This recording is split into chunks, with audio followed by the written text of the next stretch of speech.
Hello, welcome back to the channel.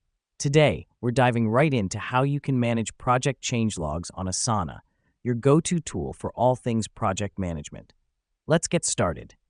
First up, navigate to the Progress tab in your project. This tab is where you'll update and track the changes in your project.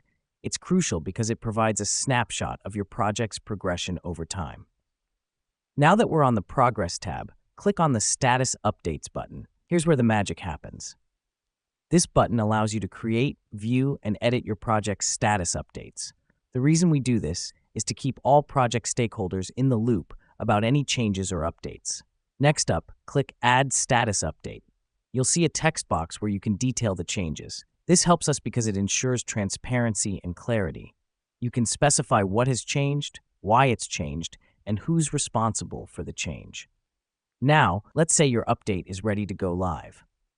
Click on the Post Status Update button, and voila, your project change log is updated. This action is vital because it allows everyone to see and understand the latest project changes. And finally, to keep track of these changes over time, you can revisit the Status Updates section whenever you need. This is how you maintain a comprehensive project change log. It's an essential part of project management because it allows you to reflect on past changes and make better decisions moving forward. So there you have it, a quick and easy guide to managing project change logs on Asana. Remember, effective change management is key to successful project execution. Thanks for watching, and until next time, happy project managing.